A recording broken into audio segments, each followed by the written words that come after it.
Magick.me is the world's greatest school for magic, meditation, and mysticism. You can learn everything there, from chaos magic to hermeticism to meditation to how to supercharge your finances and take absolute control of your destiny. In short, you get all of the tools you need to turn chaos into beautiful, scintillating order and master your life. It's incredible. You've probably heard me talk about it on the show quite a lot. But check it out. It's growing fast. And I just want to say, if you're confused about where to start, because I have so many courses there, the Adept Initiative is the place to go. The Adept Initiative is the flagship course on magick.me, and it contains everything you need to know to master the most profound ancient techniques of changing your consciousness and the most modern and cutting-edge tools and systems for absolutely turning your life into a masterpiece. You are really going to dig it. Go check it out, and I will see you in class. It's magick.me, magick.me.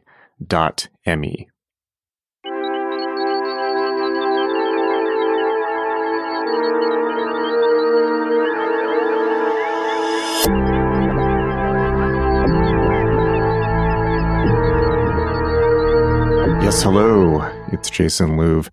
Welcome back to the Ultra Culture podcast. I'm a little bit sick right now, so I'm going to have a little bit of a hoarse throat for the intro. We have a very special episode. This is an interview with the author Jim Christie, who was introduced to me by Ian Cutler, who did the Tramps episode a few episodes back. Jim was introduced to me as one of the premier Tramp authors living today, and he is a fascinating individual. I'm not even quite sure where to begin, so I'm just going to read his author biography from Anvil Press. Here we go. Always in search of original characters and experiences, Jim Christie is a literary vagabond with few peers. He was once described by George Woodcock as one of the last unpurged North American anarchistic romantics. His publisher has called him a hip Indiana Jones. One reviewer credited him with a Gary Cooper-like presence. His buddies have included hobos, jazz musicians, boxers, and non-academic writers such as Charles Bukowski, Peter Trower, and Joe Ferone. I never dismiss another story out of hand, he writes, no matter what it's about or how outrageous it may seem. Christie's often wry reminiscences of his travels, trysts, and trials are fueled by a hard-won pride. A gardener, a sculptor, and a spoken word performer with a jazz blues ensemble, Christie has been seen in film and television productions, usually in non-speaking roles, as a thug or a gangster.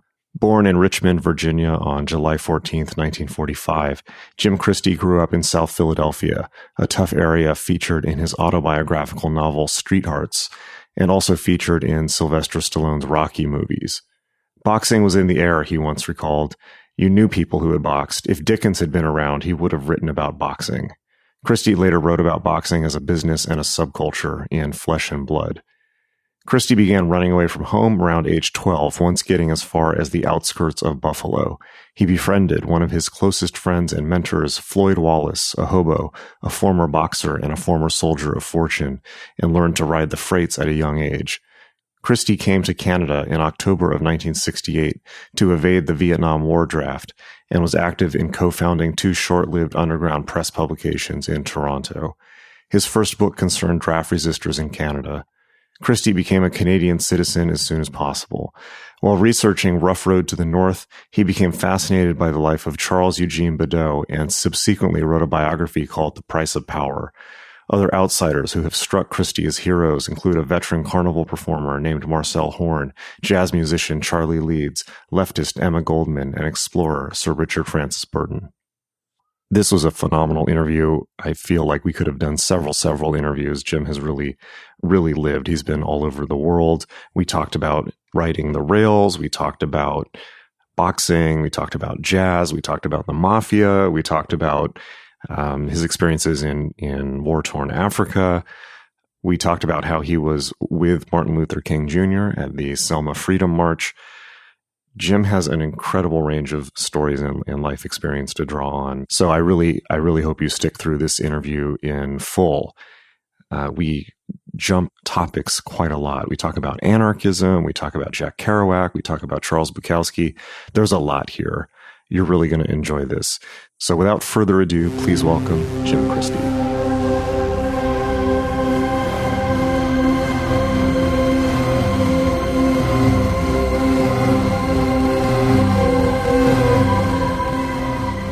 Thank you for agreeing to do the podcast with me. You're a fascinating person, and it's a real honor to talk to you. I appreciate the opportunity.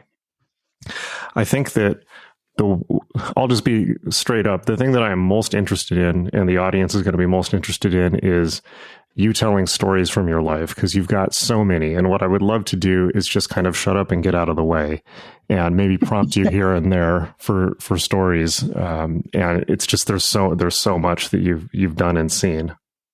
Give me a subject and I'll. Okay, sounds good. So first off, maybe if you want to tell the audience a little bit about an overview of who you are and your writing career, maybe kind of the summary, which I know that's hard, but I'm a guy who has always been a victim of the wanderlust, and that started when I was very early. A month short of my 13th birthday, I took off to. I ran away from home. I was in Philadelphia, and I was so dumb. I got up to Niagara Falls, and the water's there, and I didn't know. I thought it was the ocean, so I didn't know what to do next. But then I met a guy coming across the bridge from Ontario, and I laughed at him because it was in August. He's wearing a leather jacket, and he had carrying a cane, and I was a wise ass. So I laughed. He said, "What are you laughing at?" I said, "You." And he laughed at that.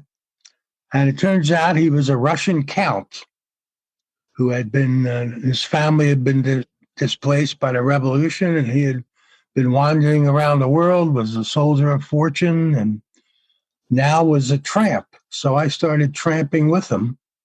And I did that for, 6 weeks before the cops got me and sent me back to my parents.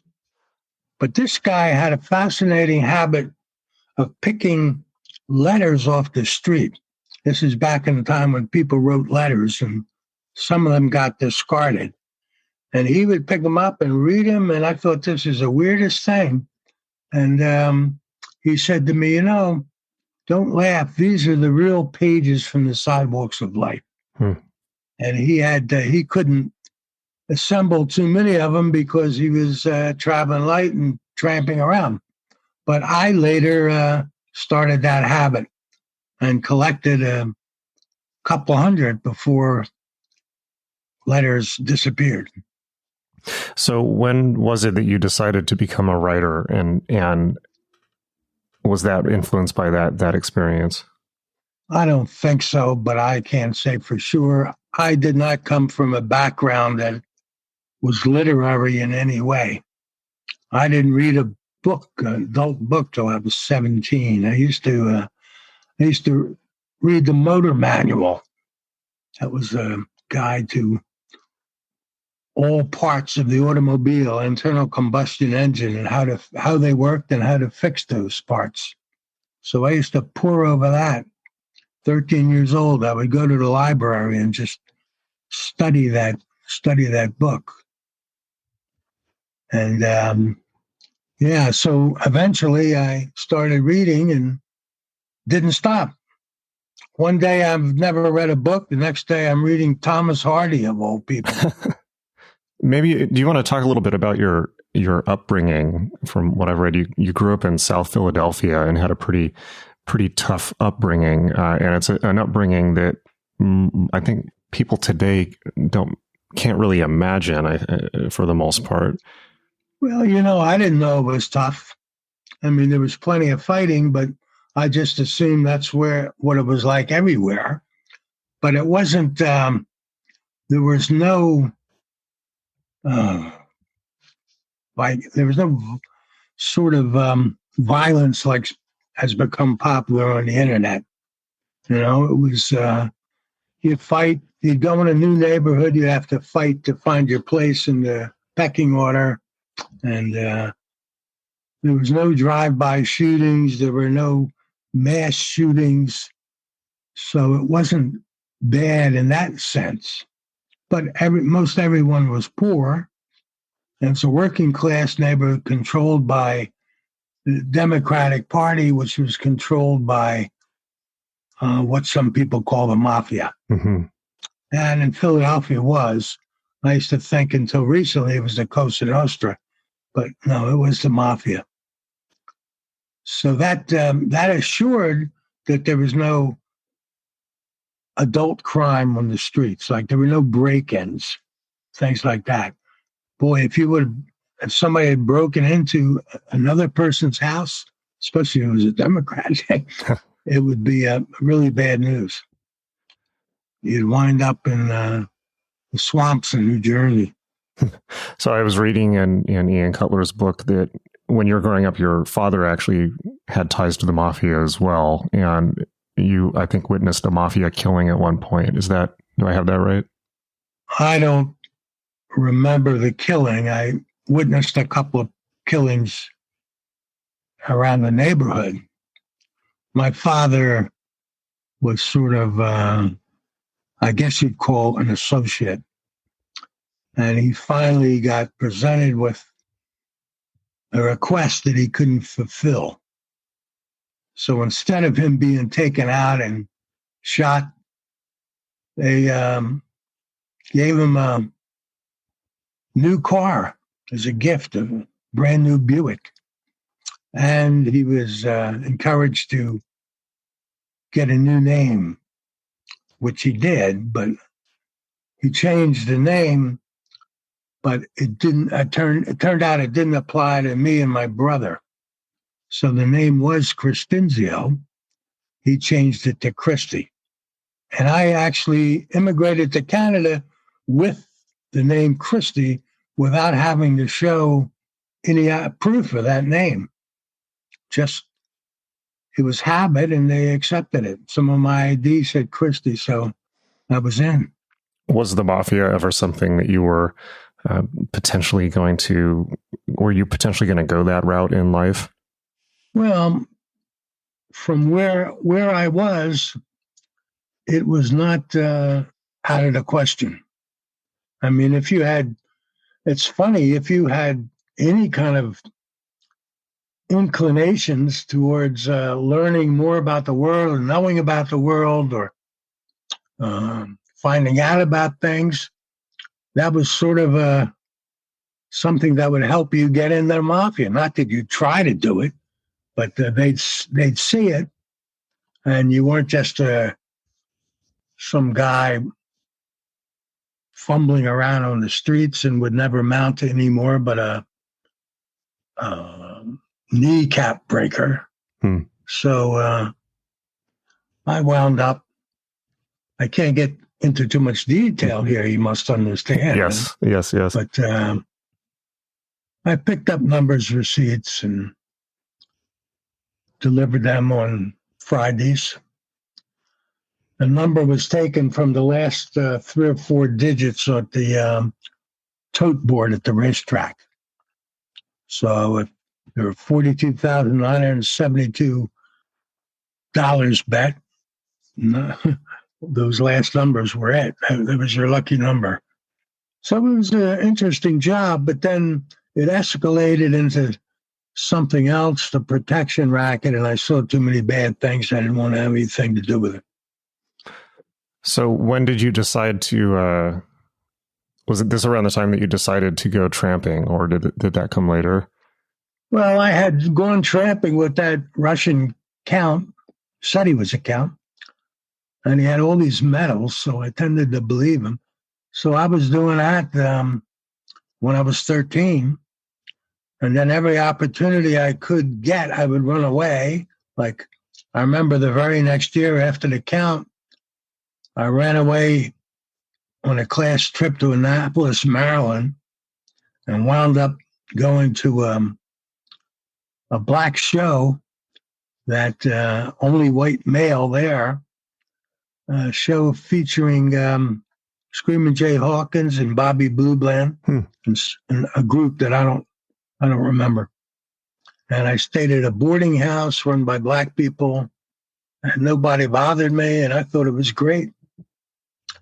But if you're running away from school in those days, in my school, it was 3 points off each grade every day that you're away. And I knew that I would flunk, and I better get back to school. So I went back. But that's the only reason I went back. And I was so dumb, I didn't know about quitting school. Now, I never heard of quitting school. I didn't know anybody that did it. It was just out of the realm. Had I known, I would have been long gone earlier. Then after high school, I took off for good. Not for good. I came back a couple times, but my wanderings would take me farther afield. And when I was in high school, I would get a map, and I would get one of those not protractors, whatever. I would make a circle of everything within 250 miles of Philadelphia, because I figured I could go somewhere leaving Friday night and get back in town by Monday morning to go to school. And so I would start. So I wound up in places like Wheeling, West Virginia, Chillicothe, Ohio, Boston. Wow. Yeah, that was fun. So what were those early trips like? I mean, were you riding on railroads? Were you hitching rides? What kind of... I did some freight hopping, but mostly I took the bus because I couldn't depend on the freights getting me back in time for to get to school. You know, you might be in some town in Maryland, and there's not a boxcar going north until Monday, you know. So buses, I took the buses, which was, when you're 14 years old, that's plenty exciting. And what were you doing while you were out there? Were you kind of looking for adventure or work or girls, or what was going on?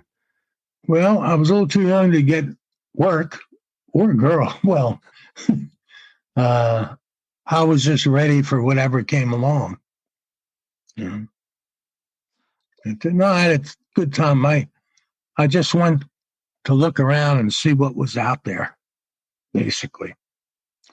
If there were girls or whatever, that was a bonus. Do you remember any of the kind of standout moments from that time, or mishaps or adventures? Well, I used to pick up newspapers of towns I was passing through. Like I was hitchhiking in Tonawanda, New York. And so I'd pick up the local newspaper and go through it. Maybe I'd have a coffee somewhere. I'd go through it so that if I got stopped by the cops, I could tell them, "Oh, I'm going to the game in Tonawanda. You know, it starts at 3:00, officer. I got to get there." So I knew that, so they figured, well, he's not just some runaway kid, runaway juvenile delinquent. So I'd know that stuff and be forearmed, as it were. Yeah, man, it was exciting. Scary, too. What was the... 13, 14 years old, you got no place to stay. You're out in the middle of a field somewhere. You don't know what's going to come along and happen. I would always get cardboard, because cardboard provided good insulation. So I could put that on the ground and sleep on top of that. It was a fantastic experience, which, of course, just made it more awkward when I went back to school, because this experience was so unlike anything else that my schoolmates were used to. This became particularly trouble when my family moved to the suburbs, which I hated. I hated every minute of it. Springfield, Delaware County, Pennsylvania, for the record. Terrible place to me. So, Yeah, that's another thing about the mean streets of Philadelphia. People were much nastier out there in the suburbs. Really? Yeah, so that goaded me even more to get out of there. But I had to wait until high school graduation. Then I went down to Virginia, worked in a gas station, decided to enroll in college because I thought it would be all sitting around all night drinking wine and talking about Nietzsche and there'd be beatnik girls and all that. Didn't turn out that way, and I got thrown out. So it just caused me to do more wandering. Did you know at that time that you wanted to do that for as long as you did? I mean, I think I read you were on the road for 30 years or something like that. Is that correct? Well, more than that, off and on. Okay.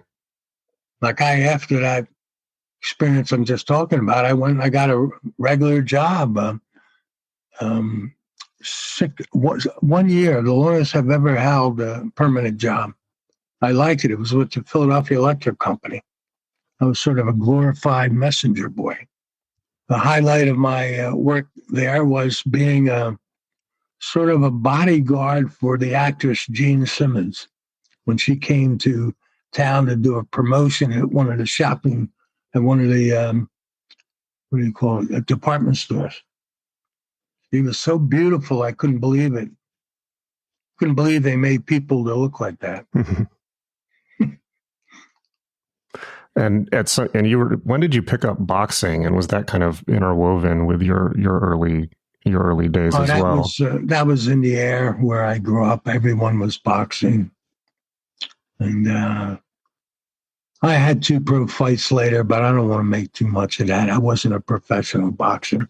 Some guy just said, "Put on these trunks, go in there. I'll give you $100," and I did at the Convention Center in Norfolk, Virginia, and at the mosque in Richmond, Virginia. But I knew if I ever faced anybody good, I was going to get really hurt. So I didn't pursue that line of work. Did those skills help you on the road? Did those skills help you on the road? No, because you run into people who aren't adhering to the Marquis of Queensberry rules. They're kicking and picking up 2x4s to try to hit you and all that.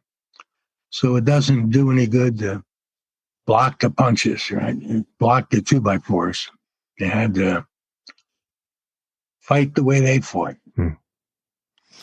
But I never found it all that rough out on the road. Getting off the road and being somewhere, that's when it got tough. How so? Well, I don't believe I ever saw a bar fight. I saw a killing, shooting in a bar that was owned by my uncles in South Philadelphia. But I never, I don't think I ever saw a bar fight till I came to Toronto. And man, that was part of the routine of going to a pub. There'd be a fight. It was new to me. There were some good fights, though. Okay. And at some point, so at some point you picked up On the Road by Kerouac and developed a kind of lifelong interest in him. I was 17 years old, just short of my 17th birthday, and I was working a 13-hour shift in it was called the Bazaar of All Nations in the Clifton Heights, Pennsylvania. And there were all these stalls like you would imagine in a bazaar in the Middle East.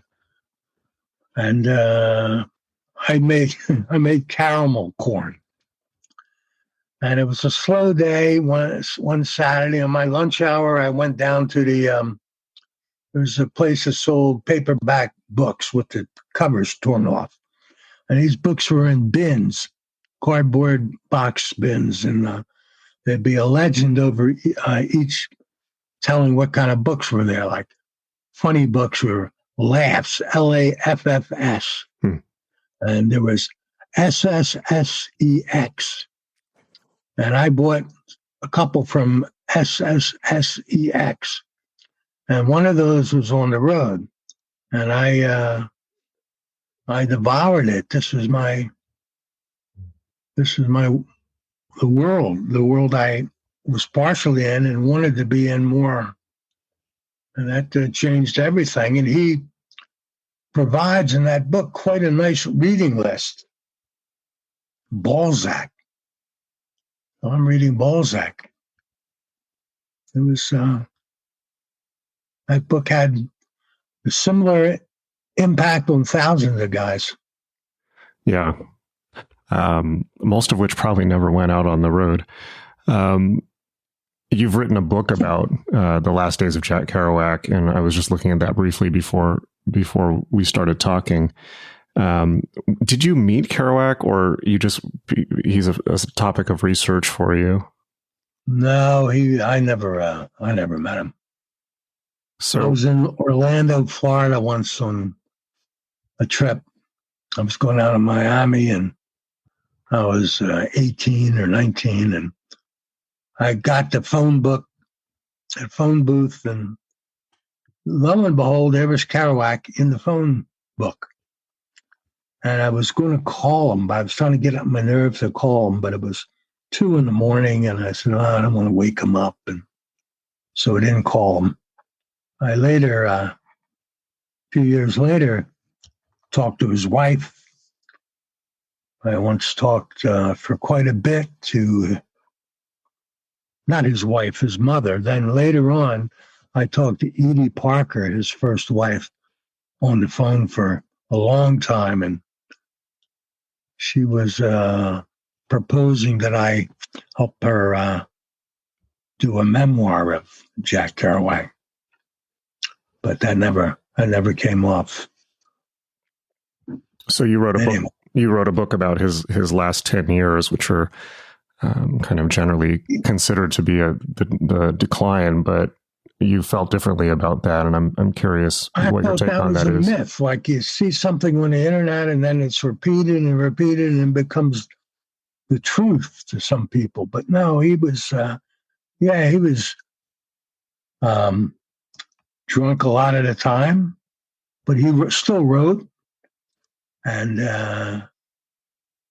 he spent a lot of time painting, and he traveled a lot. Now people never mentioned those trips of his last years. He went to Europe a couple times. He got really got in trouble in Germany because he broke down in tears at one of the Holocaust monuments. And the authorities had to cart him off to jail for a couple hours. For crying? Well, yeah, he was causing a scene, disturbing the peace, I guess it was. How so? And, well, he was crying. And you didn't do that. I didn't know that was against the law. Well, it's like walking down the road can be against the law when it's called vagrancy. So crying can be against the law when it's called disturbing the peace. And then also what bothers me is he died of a stomach hemorrhage, but everyone says it was cirrhosis of the liver. However, 2 nights before he died, he was beaten up outside a bar, kicked repeatedly in the stomach by 3 different guys. And I would think that might have to do something to do with his stomach hemorrhage, but nobody wants to admit that because it was a black bar. Yeah. Anyway. And you were also friends with Charles Bukowski, or knew him? No, I just corresponded with him. Okay. And how did that go? He was funny. And he was a real prompt letter writer, man. You'd write him a letter and you'd get something back by return mail. And we had turns out we had a mutual girlfriend, not at the same time, but I remember going into her living room the first time, and there on the walls was this big, he would make these huge drawings, black line drawings of men chasing women, and there'd be bottles on the floor and bottles in his hand, and every bottle would have an XX on it. And I recognized it, and I asked her about it, and she said, "Oh, yeah, we were friends." Well, in his book, Women, he talks about her. He talks about going to Vancouver, and these women were made available to him after reading, and he picked the one who was less obvious. How so? That's interesting. That's interesting. What do you mean less obvious? He meant wasn't as coming on to him as much, or wasn't as wasn't trying to be so sexy. She was just being natural. And they had a thing for a while, and he used to send her plane tickets to go to LA and come back. But she told me that he drank expensive German white wine, and he didn't. She said he didn't drink any more than you or me. Yeah. So to go back to your own travels at this time, so when you were an adult and traveling on the road, did that change over time? I mean, it must have from when you were a kid. And what were you looking for as you tramped as an adult? I was looking for adventure and to learn stuff. Being situated in Toronto, it was easier for me to go to South America than to Europe. I mean, easy to take a plane to Europe, which I did, but I was more inspired to be in Central and South America. I went to the Amazon 3 times in the 70s. What was that like? It was fantastic. It was a naturalist could spend a year working on 2 square feet of the jungle and finding new things. It's funny, 3 trips to the Amazon, well, 4 later on I went briefly. I never saw a snake, which surprised me. Anyway, so I would go to South America, and I'd go to, I'd wander all over Europe. I got some journalism gigs, which took me farther afield. This were the days when magazines would take articles and pay you for articles and pay you for expenses. And I took advantage of that little 3-year, 4-year window in Canadian magazines and went all over the place. I covered wars, and I covered fighting in Rhodesia, as it was, in South Africa, and Namibia, Mozambique. Wow. Well, let's talk about that. I mean, that's that's a lot right there. So, well, I was the most dangerous of these was Soweto in Johannesburg. It was closed when I was there, anniversary of big riots they'd had. So they weren't allowing anybody in except locals. And I had been at the office of the Johannesburg, I think it was the Star, and I became friendly with a black guy who would do laundry. He would come from Soweto, it was an little Anglia station wagon. He'd fill the back with laundry of the newspaper people, take it home to Soweto. Laundry would be done, and they'd bring it back. And I went in one night under the laundry, and I was the only white person there. I mean, I think it was over 1 million people in Soweto. So that was quite an experience. Violent. There were tribal wars going on all night. The hospital, I went to the hospital, and it was a Saturday night, and there were gurneys lined up with bleeding bodies on them. The Watusis would wait for some people of the other tribes to come back from the shebeens, as they called them, and they'd attack them, rob them, and sometimes kill them. Yeah. So I went to that hospital that night, started with a B, Bragadinerath, something. And there was a white doctor and a white nurse. Everyone else on the staff was black. And I was there for quite a time. 10, 15 years later, I was at a party in Toronto, and a guy I knew just got married, and his wife was a nurse and remembered me from that hospital 15 years earlier. That was incredible coincidence.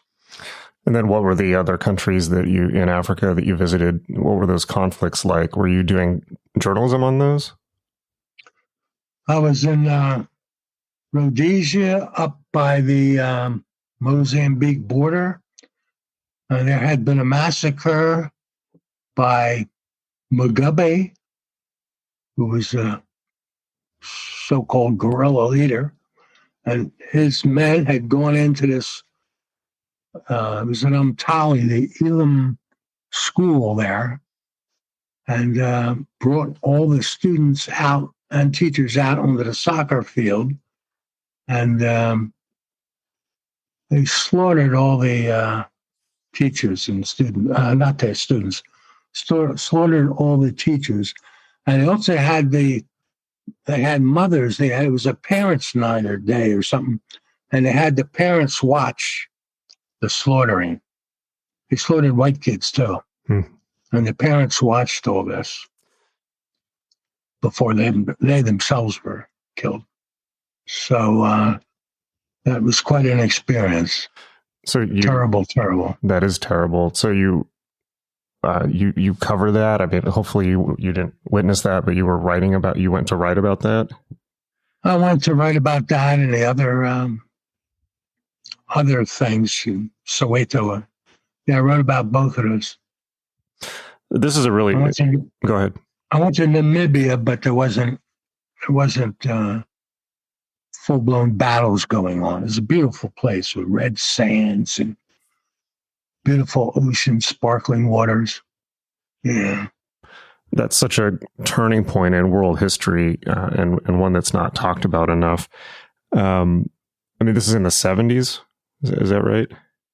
The second anniversary of the riots, so it would have been 78. I was there in Soweto.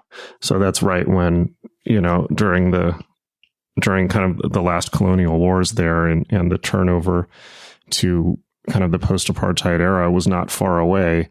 So that's such a critical turning point. What was your take on Africa while you were there? I mean, did you form opinions about what was going on? There was so much happening that I was reluctant to draw conclusions, except I knew that Mugabe was a bad guy.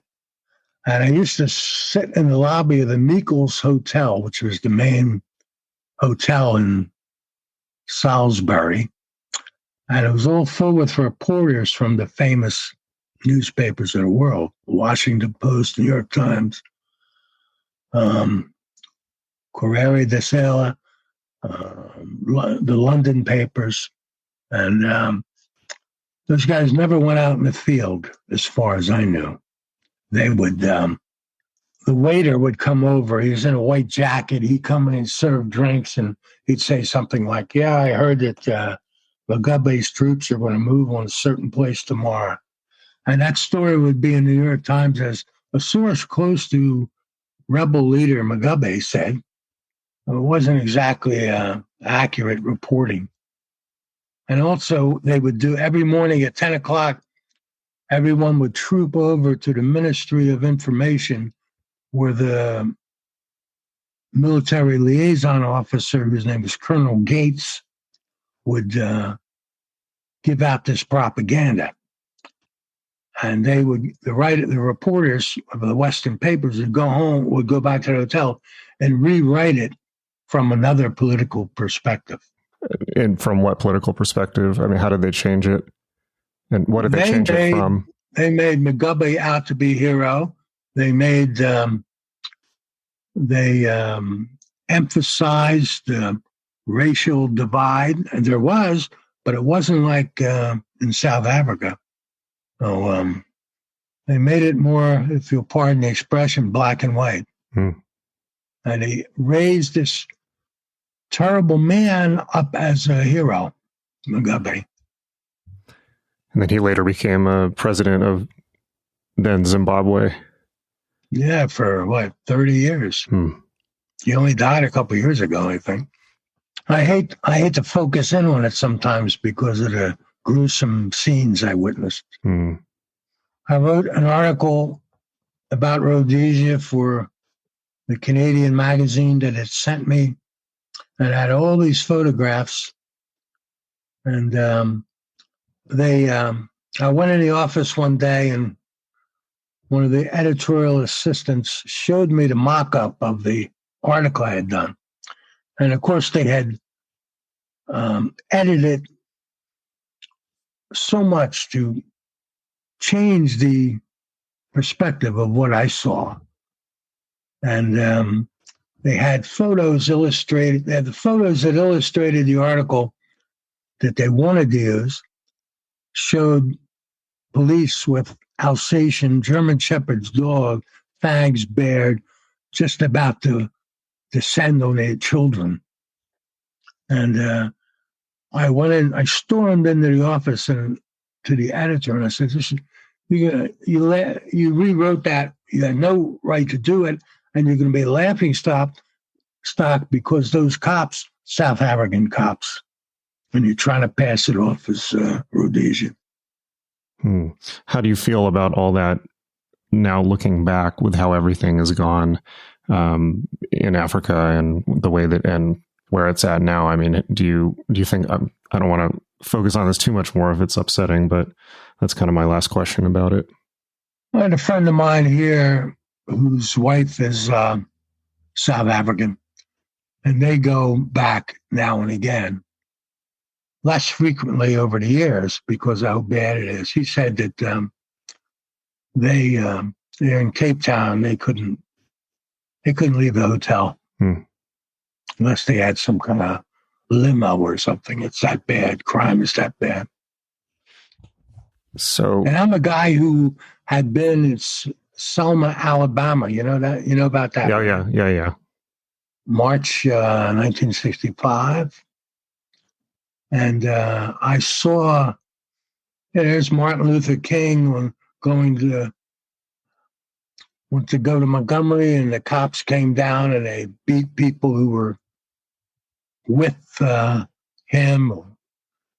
And they took a bunch of us to jail, and they herded maybe 40 of us in a cell made for 10, a pen made for 10. And I remember looking out the windows, the barred windows in the back of the cell, and a paddy wagon comes up, and they haul this large black woman out of the back, and she tumbles to the ground. They start beating her with clubs. And so we start hollering to people in the cells, black and white, and the ones whose hands were around the bars in the front, the cops would come by with the clubs and beat their hands. They'd swing like baseball bats to these people's hands. Oh. What was the attitude of people? What was the attitude of people towards the civil rights marches? I mean, it's such a rare opportunity to talk to somebody who's been that involved in history. So I want to focus on this too. I mean, like, why did you participate, and what was the reaction? What was it like participating? What was Martin Luther King like, and what was the reaction of kind of white America around you?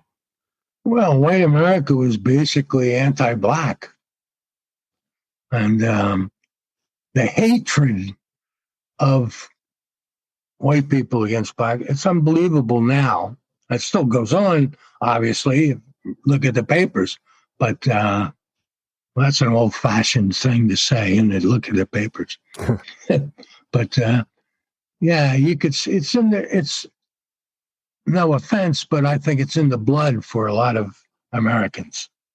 I know it's in the blood of my parents, my grandparents, and there's no way to avoid it. You just have to hope that enough time passes that black blood, if you'll pardon the expression, passes. Bad blood. Why do you think that bad blood is there? Well, slavery. Yeah. Meaning it's kind of the survival of the attitude of slave owners, or it's going the opposite way of feeling guilty about it, or what? No, I think there's some guilt feelings, of course, but that's that doesn't compare to the ingrained hatred that's been there for 400 years. Were you able to meet Martin Luther King? I saw him up close. My major impression of him was how short he was. Oh, really? Funny to be so superficial, but you figure got people like that to be a giant. But he's about 5'5". And was he as charismatic in person as history remembers him? Well, I didn't see him making a speech. So okay. He was just standing there waiting for his group so they could cross that bridge there that would lead to Montgomery. So why did you... I saw a guy there who later I realized was Jesse Jackson, who was very tall and thin. I later used to see him at boxing matches in Las Vegas. Jackson, that is. Mm-hmm. So how did you end up in that situation? And did you intentionally join that march? I thought it was wrong, and I wondered if I could help in any way. In my naive way, I thought I could help. So I went down to Selma. And of course, I participated elsewhere too. But I have a weird perspective on all that late 60s stuff.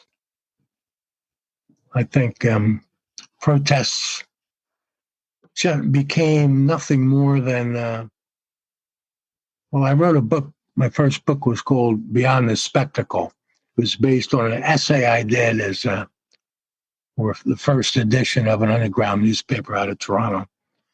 My theory was that the media set up these spectacles for people to participate in, and then you could go and participate and feel that you've been doing something. Mm-hmm. When actually you've been becoming puppets for the evening news, protesting, carrying a sign, people in their chairs in the living rooms in Sandusky, Ohio, could rant and rave against the hippies. Yeah.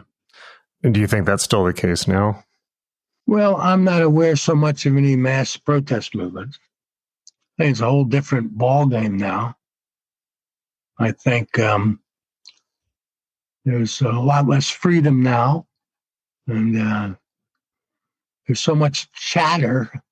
You could say anything you want on the internet, so it siphons off. It's like a tea kettle siphoning off the steam. One thing I definitely want to ask you about, now that you've mentioned your first book, is your interest in anarchism. When did that start, and what drew you to that? Of course, anarchism's a bad word, right? But my take, what I'm interested in, is the philosophical aspect of it. And I thought it might actually happen during my lifetime. When I was a kid, I thought it, but now, of course, it's just something out on the horizon that it would be great if it happened, but it ain't. It just seemed to make more sense than, well, obviously capitalism and obviously communism. What is your definition of anarchism for you? Anarchism is not chaos like people claim. It's not total lack of order. It's organizing society without exerting will on anyone, not being authoritative. Of course, nowadays, it seems, who would try to set up a society? Well, the Wobblies used to have a saying about setting up create the new society in the shell of the old, which is a great idea. But now, with all the consumerism and random violence, vicarious relationships, it's depressing to think about. Boy, I'm getting depressed here between Mozambique and Mozambique and this. Let's change gears then. What would a more positive thing to talk about be from your mini adventures? Well, I met so many great people. Within 4 or 5 years in the 60s, from 64 to 69 or 70, I met people who, unlike anything anybody I had met, I was young, but are still unlike anybody else I've met since. I met a guy called Floyd Wallace, an old hobo who was an adventurer. He had fought for left-wing causes around the world. He was in the Spanish Civil War. I loved the idea of the Spanish Civil War, so I was eager to hear everything about it. And he was an IWW guy, like I said. And he knew all these people that were legends to me. He had met Emma Goldman, which I thought was just unbelievable. She was like a mythological character to me. Yeah, he had adventured all around the world. And we parted company after several weeks. I went with him, by the way, 1964 to the Hobo Convention in Britt, Iowa. You know about the Hobo Convention? I do not. What is? Please tell me about that. It's been a convention of hobos that's been in existence since 1903. People go to Britt. And it used to be all legitimate hobos. Now it's so difficult to ride freight trains.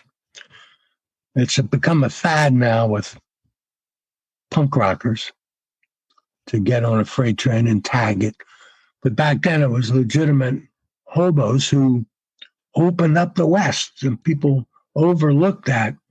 They were hobos were migrant workers. They weren't bums. They would follow the harvest and the planting schedule. So their presence in the West enabled the farmers to grow crops, to grow acres of crops. Because if it weren't for the hobos, no one would pick that fruit, harvest that corn. So they would go they'd go there, and they'd go out to Oregon, Washington to pick the apples. And there's work to be found. So I met a lot of those people. I once was traveling around, rode a freight. I was in Kansas City, had a greasy spoon down by the stockyards, went in for a cup of coffee, and the place was so crowded.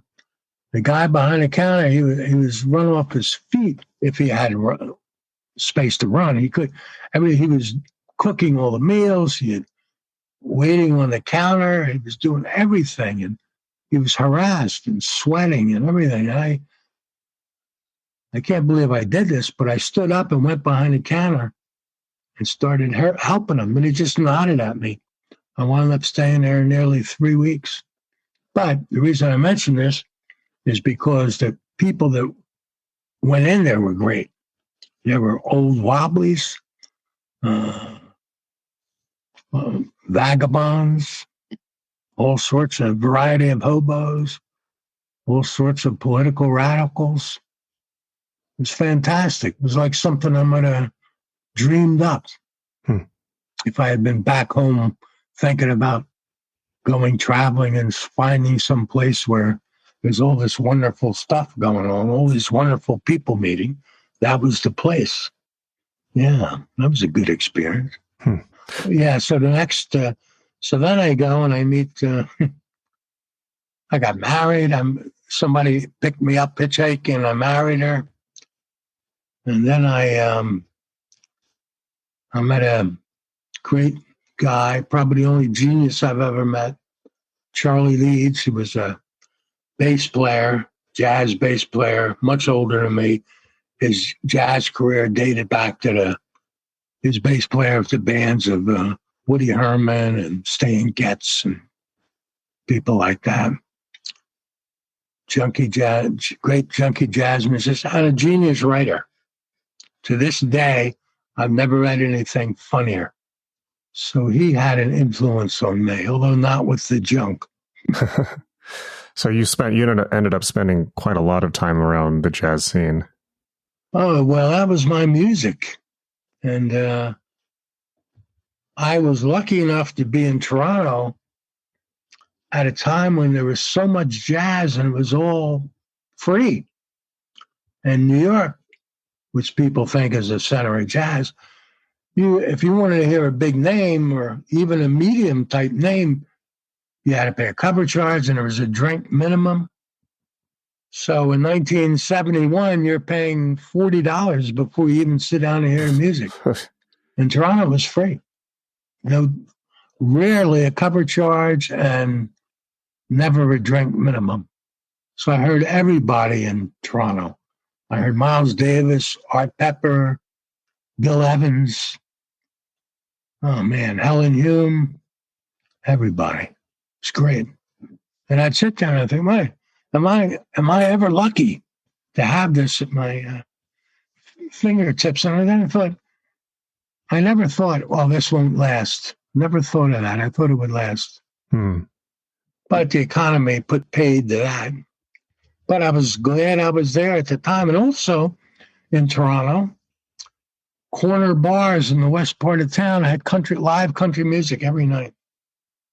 And I like country music. So it was musical heaven for me being there in Toronto then. You ever been up there? I lived in Vancouver for a year, but I've never been to Toronto. Oh, yeah. And it's a lot different from the U.S. I think they try to keep Vancouver secret from the U.S., so we don't know that there's a functional society on the same continent as us. It's a functional society that's warm, temperate climate. When I first moved out to Vancouver from Toronto, I was walking down the Seawalk at 2:30 in the afternoon in the middle of February. And here's a guy walking around. He's looking up at the air, his arms spread out, and he looked totally amazed. And he sees me. He says, "Do you live here?" I said, "Yeah." He says, "Is it always like this?" And I said, "Yeah," which is not, but I told him that. He couldn't believe that it would be that warm in February. Mm-hmm. That's so beautiful people there. who get an inkling of that being at least part-time true, they flood out here. This place where I live, a peninsula off the mainland, you got to take a ferry to get to the mainland, Vancouver, for instance. This is, it's expensive, but it's unbelievably beautiful. I'm looking out right now at mountains. Yeah, and people come here, it's driven the prices up. They immediately go and try to find some place to buy. Mm-hmm. But of course, you can buy a little house here for $1 million. Yeah. When I was talking to Ian Cutler, one of the things that he brought up is that kind of the tramping lifestyle is not possible anymore. And he was lamenting the loss of freedom and to a degree that people are not even aware of. Do you feel the same way that tramping is a thing of the past? You do? Definitely. Okay. I think I mentioned before that there's less freedom now. Yeah. And 3.5 years ago, I hitchhiked from here, the Pacific Ocean, to the Atlantic in Labrador. And it was so expensive. The cheapest accommodation I found on the whole trip was a bed, awful single bed in a hostel in Halifax. You had to share the room with 5 other people, and they wanted $90 for this. And I found on this trip that there was no range of accommodations. It was too cold to sleep out most of the time, so I had to sleep inside. And it used to be you'd have a low price place to stay, medium price, and a high price. Everything's high price now, or high and higher. It's really a disheartening experience. People I met were great. Everybody that I got a ride from was just a wonderful person. And I couldn't believe it. There was no trouble on the road. Publisher wanted me to write a full-length book about my trip. I said, I can't do it. Nothing happened except a pleasant experience. I didn't get picked up by a carload of lepers, and I didn't find a convention of midgets anywhere. It's just one nice guy after another. So when you're telling stories about, hanging out with beatniks and wobblies and jazz musicians and all of this stuff, it's hard not to feel a nostalgia for an era that I never got to experience. And what changed, do you think, in society? When did you start notice freedom slipping away? The mass media took over in the 60s. The hippies are absolutely no comparison to what happened earlier, the beatniks. They were free. They were interesting people. They came from all aspects of society, and they were tougher. And hippies, it was a middle-class fad. Time magazine ran a story about Haight-Ashbury in 1967, and everybody went to Haight-Ashbury. And they all looked alike. I sound like my parents would have sounded then, but it was true. It was boring. It was the music was middle of the road, although but it was, the mass media gave it this patina of a glow around it. I like some of those people. I like some of that music, but it was what might have been called by the beatnik square. Yeah, so mass media began to control all aspects of life. Everything was filtered through the screen, and that eroded a lot of freedom. And you've seen that just accelerating since? I mean, it's interesting to say that you felt it started disappearing in the 60s, because the 60s are always remembered as kind of this great era of freedom, I guess, by the mass media. But in your opinion, it was already slipping away by then. Definitely. I think, the hippies, look, I was in Haight-Ashbury in 1965, and it was a Russian bohemian neighborhood. They had Russian restaurants, and they had there'd be a beatnik coffee shop. Rents were cheap. 2 years later, the Summer of Love, that was all gone, and it was totally homogenized. There'd be one head shop after another. No more cheap rents, no more Russian restaurants, no more beatnik coffee shops. So it was like colonizing. That's it. The hippies colonized America. In the sense of gentrifying where they were going? Yeah, it gentrified, and it became, you had the hippies, you had franchise restaurants, you had the interstate highway system come in, and all America was different. And you look at one of Ian Cutler's books, you read about the life of this golden age of tramps, and it's more remote than Sulawesi. It's a shame, because people don't know. And I don't know how old you are, but I take it you're you say you missed that era. So, well, I said it. I'm 41, so it's nostalgia for an era that I didn't experience. Yeah, but I know you have no idea. You have no idea the freedom. And when I was a kid, I thought I had missed the great days of freedom. But compared to the change from my youth to now, and there's nothing. And how do you feel about, I mean, now in 2023, looking around at society, you must have opinions on it in comparison. I certainly do. I think what happened is the way things are now, it has certainly killed contemporary fiction, because you can't make this up, what's going on. I mean, nothing you put it down in a novel, it'd be old hat by the time it was published. But I mean, your former president, the horrible mass killings. I mean, there's one a day in the United States. Yep. It's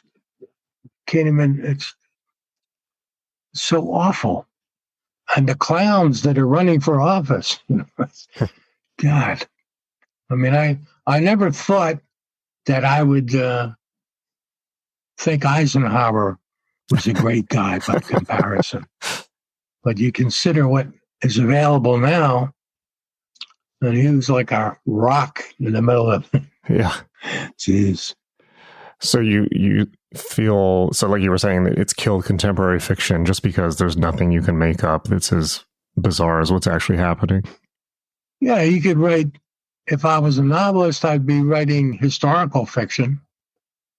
But you can't compete with this. It used to be, in the older days, 30s, 40s, and 50s particularly, the novel would be a portrayal, a chronicle of the society around us. But now it's all old hat. Yeah. If you put it in a novel.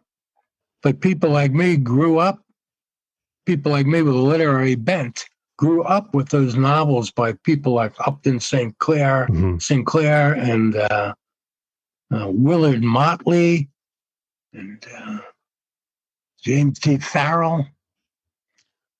And no one reads those people now. I was just reading Upton Sinclair the other day, actually, just The Jungle, but yeah.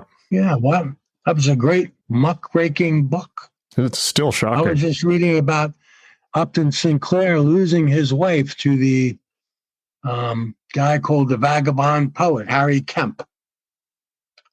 Upton Sinclair had all these ideas about open marriage and free love. And then his wife meets Harry Kemp and bang, falls from just like that. And that ended that marriage. And it distorted his idea about free love and open marriage, for sure. It didn't work out for him. I guess it didn't work out as planned. It didn't work out after Harry Kemp made the scene. So for people today who, and I asked Ian Cutler this as well, but he wasn't particularly hopeful about it, but I want to ask you as well, for people today who are seeking any type of vestige of the freedom that you experienced, is it still possible somewhere? I mean, could you go maybe to another country to live a kind of vagabonding life, or just to live free from the social control grid?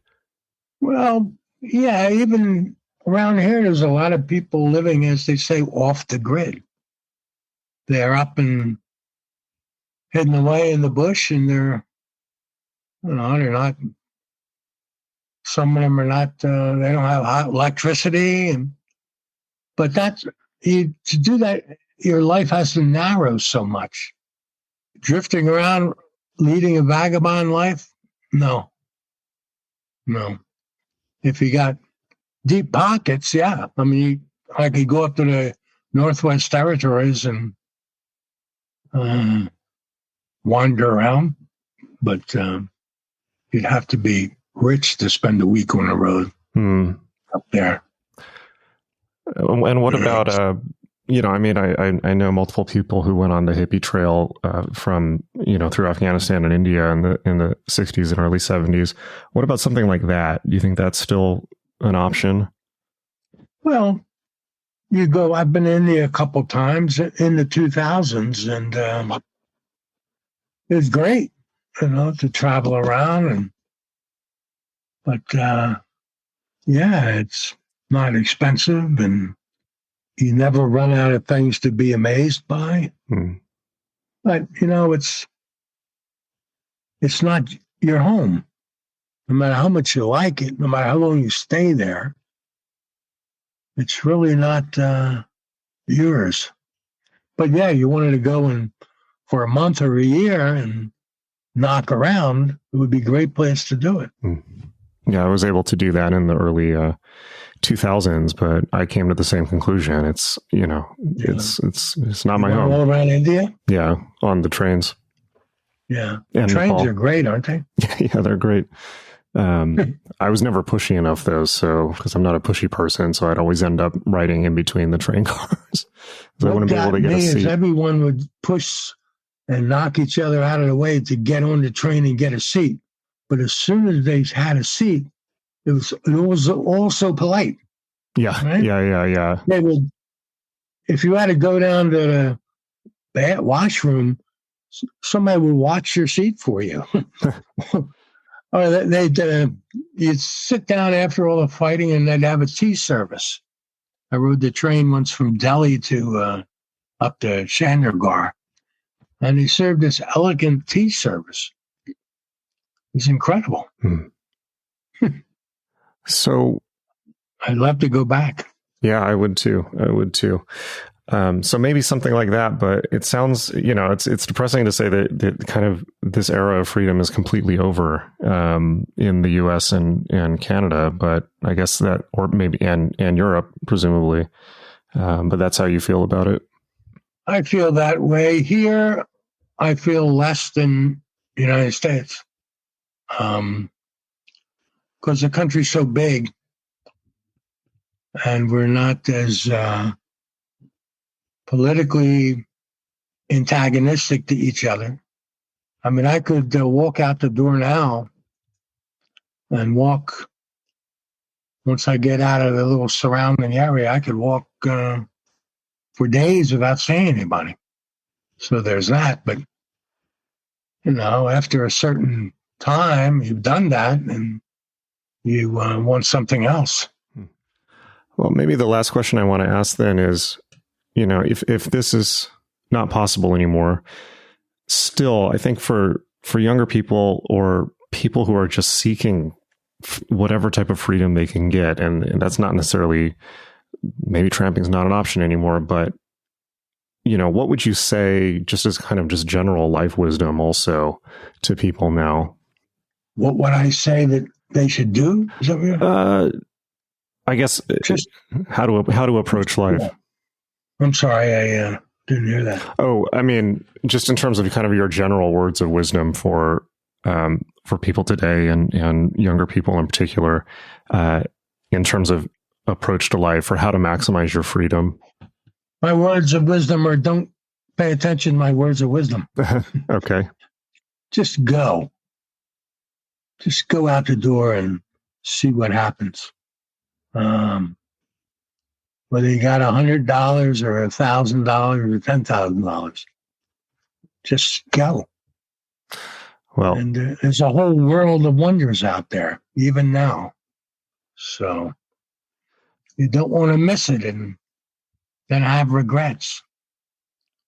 But if you're the type of person who doesn't do it, you probably won't grow into the person who would regret it. No. Okay. Well, maybe that's a good spot to end on, but it's been a real honor and privilege to speak with you. And it's great to talk to you, too. Thank you so much. Where can people find your books and more about you? And what are the most recent things you've been working on? I collaborated on a book called Sandrars Speaks with a writer who lives in Amsterdam called David McKinnon. The book is a translation of interviews that Blaise Sandrars did for French radio in the early 50s. The Sandrars invented modern poetry. He started in 1911 or 12 writing poetry such as no one else had ever written. And he was an adventurer, a writer. He wrote novels and autobiographical chronicles. And he's my favorite writer. And it turns out he's this David McKinnon's famous writer, a favorite writer. Sandrars had his right arm blown off in the fighting in the Foreign Legion in the First World War. He traveled everywhere, and he wrote these great books. So David and I worked on that book, and he's coming over here, and we're doing a couple presentations in the Vancouver area in regards to that book. I recommend him highly, Blaise Sandrars. Okay. Cendras. First name Blaise. And yeah. All right. And your books are all on Amazon, I'm sure. Yeah. And there's Ian Cutler's book. That was a surprise. He got hold of me out of the blue. And I was on one half thrilled, and the other half, it was scary and embarrassing to have someone probing like that, calling up, getting in touch with people from your past. I mean, think of it. What's your girlfriend from 1982 going to say about you? Yikes. All right. Or your girlfriend from 2010, whatever. Right. Or today. Well, I really appreciate taking the time to speak with me, and it was a wonderful show. Well, thank you for taking the time to talk to me. All right, thank you, and again, it was an honor. I really appreciate it. Thanks again. Bye. Okay.